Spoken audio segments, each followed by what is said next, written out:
Welcome back to My Hematology. This is where we take complex concepts of hematology and break it down to simple bite sizes for easy understanding. All right, let's dive into a condition you are absolutely going to see all the time in the clinic: anemia of chronic disease, or also known as the anemia of inflammation. Now, you might hear that and think, okay, another type of anemia. But this one is really interesting. It's super common, but the inflammatory mechanisms behind it make it a fascinating diagnostic puzzle. And just to give you a sense of the scale we're talking about, look at this number. Back in 2021, nearly 2 billion people around the world were dealing with anemia. That's a huge chunk of the global population, and it really highlights why it's so critical for us as future clinicians to get a solid grasp on all its different forms, especially this one that's tied so directly to other long-term illnesses. So today, we're going to start with the basics, just defining what this thing is. Then we'll get into the inflammatory cascade that actually causes it. From there, we'll talk about what you'll see in your patients and in their lab work, we'll tackle the diagnostic puzzle, and finally, we'll cover the best way to manage it. Okay, first up, let's get our foundation set. What exactly is anemia or chronic disease, or ACD? ACD isn't some primary blood disorder that just pops up on its own. Nope, it's a consequence, a side effect. It happens because the body is stuck in a long-term battle fighting off an infection, dealing with an autoimmune condition, or battling cancer. And that constant chronic inflammation totally messes with the body's ability to make healthy red blood cells. Here are the usual suspects, the conditions you need to have on your radar. When you have a patient with something like rheumatoid arthritis, inflammatory bowel disease, or maybe chronic kidney disease, and they also happen to have anemia, well, a little bell should go off in your head, and you should be thinking about ACD. The one thing that ties all of these very different diseases together is that sustained body-wide inflammation. Okay, so we've established that inflammation is the big bad trigger, but why? What's the actual mechanism here? So it all kicks off with that chronic disease. That disease provokes a big inflammatory response. The body gets flooded with these signaling molecules called cytokines, especially ones like 1 and 6. These guys act like messengers, and they send a signal to the liver to ramp up the production of hepcidin. It's the master switch that blocks the body from using its own iron. Hepcidin has rounded up all the iron and locked it away in storage cells, mostly in macrophages and liver cells, and it refuses to let it out. This creates what we call a functional iron deficiency. There's plenty of iron in the building, but it's all locked in the vault. So the bone marrow can't get any of it to make new red blood cells. So it's really a triple whammy that's going on here. First, you've got iron dysregulation by hepcidin.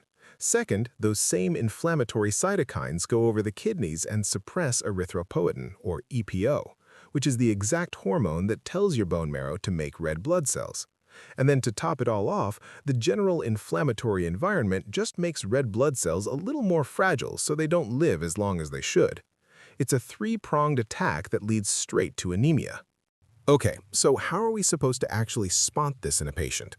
Let's get into the clinical picture, and probably most importantly, what the lab work is going to show us. So the symptoms of ACD itself are, well, they're the classic symptoms of any anemia: fatigue, weakness, feeling out of breath when you exercise. But here's the really tricky part. Your patient with lupus or rheumatoid arthritis is probably already feeling tired and weak from their main disease. This means the anemia can just blend into the background, completely masked. It's so easy to miss if you're not specifically looking for it with labs, and that's exactly why you can't just go by how the patient feels.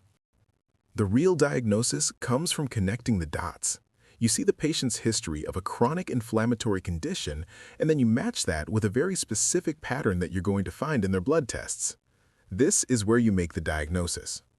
Notice that in both ACD and regular old iron deficiency anemia, the serum iron, the iron floating around in the blood, is low.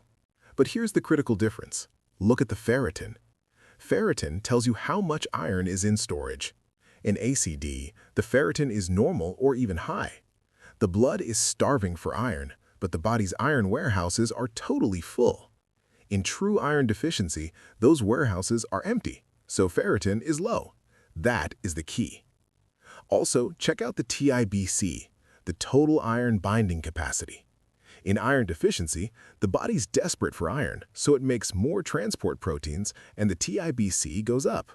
In ACD, inflammation actually tells the body to make fewer of those proteins, so the TIBC is low or normal. So if you only remember one thing from this whole explainer, please let it be this.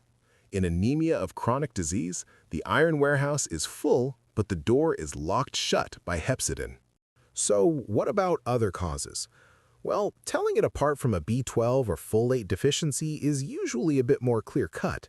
Those deficiencies cause what we call a macrocytic anemia, which just means the red blood cells get really big. ACD, on the other hand, is usually normocytic, so a normal-sized cell, or sometimes they can even be a little small or microcytic. And of course, you're not going to see those classic neurological symptoms like tingling and numbness in a patient who just has pure ACD. Let's talk about the treatment strategy, and this right here is the absolute core principle of management.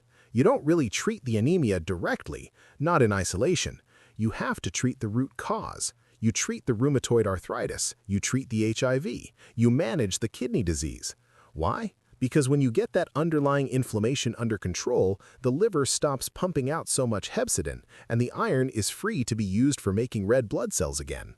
You can think about the treatment approach like a pyramid. The base, the foundation of absolutely everything, is treating that underlying disease. Now, in some very specific situations, like with chronic kidney disease, we might move up the pyramid and use something called an erythropoietin-stimulating agent, or an ESA, to give the bone marrow an extra kick. And then only at the very, very peak of the pyramid, as a last resort for someone who is severely anemic and really symptomatic, would we consider a blood transfusion. So we'll wrap up with a thought for you to take into the clinic. We know that chronic diseases are on the rise, and as that happens, one of the biggest challenges for us is going to be untangling symptoms. Is your patient's crushing fatigue coming from their autoimmune disease itself, or is it from this secondary ACD? Because if it's the anemia, that's something we might actually be able to improve. Answering that question correctly means always keeping anemia of chronic disease on your radar. Thanks for joining this explainer.